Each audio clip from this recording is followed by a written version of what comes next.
Feeling fearful? Remember the story of how David defeated Goliath of the Philistines, see 1 Samuel 17. A few years later, the Philistines captured David and he wrote about his fear of being in the enemy's hands. However, he chose not to give in to his fear but put his trust in the Lord instead. David knew that his trust was not misplaced. Whenever I am afraid, I will trust in you. In God, I will praise His word. In God I have put my trust, I will not fear. What can flesh do to me? Now someone in David's situation might have said, well, the Philistines can hurt you and they can kill you. But Jesus taught His disciples the proper mindset. And do not fear those who kill the body but cannot kill the soul. But rather fear Him who is able to destroy both soul and body in hell. Are not 2 sparrows sold for a copper coin? And not one of them falls to the ground apart from your Father's will. But the very hairs of your head are all numbered.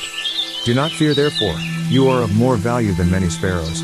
Matthew 10:28-31. Nothing happens to you without the Lord's knowledge.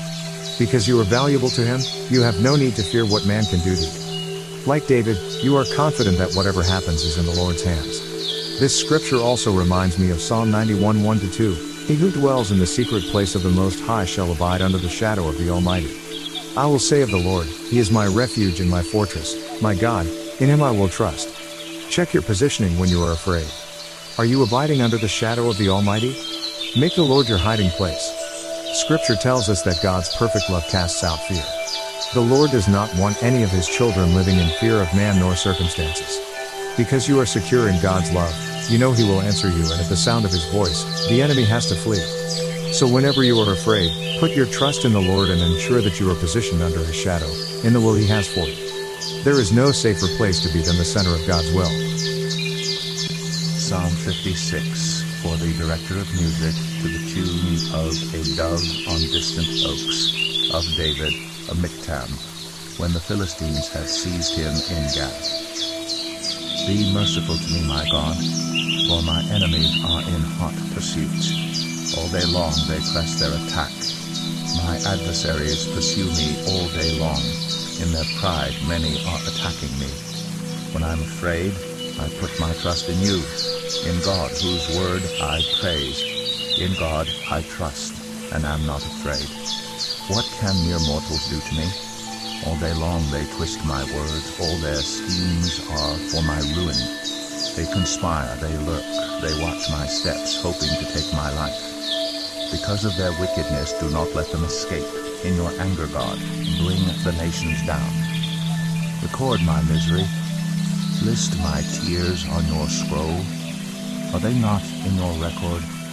Then my enemies will turn back when I call for help. By this I will know that God is for me. In God, whose word I praise. In the Lord, whose word I praise. In God I trust, and am not afraid. What can man do to me? I am under vows to you, my God. I will present my thank offerings to you. For you have delivered me from death, and my feet from stumbling, that I may walk before God in the light of life. Do not be afraid of those who kill the body but cannot kill the soul. Rather, be afraid of the one who can destroy both soul and body in hell. Are not 2 sparrows sold for a penny? Yet not one of them will fall to the ground outside your Father's care. And even the very hairs of your head are all numbered. So don't be afraid.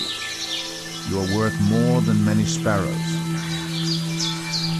Whoever dwells in the shelter of the Most High will rest in the shadow of the Almighty.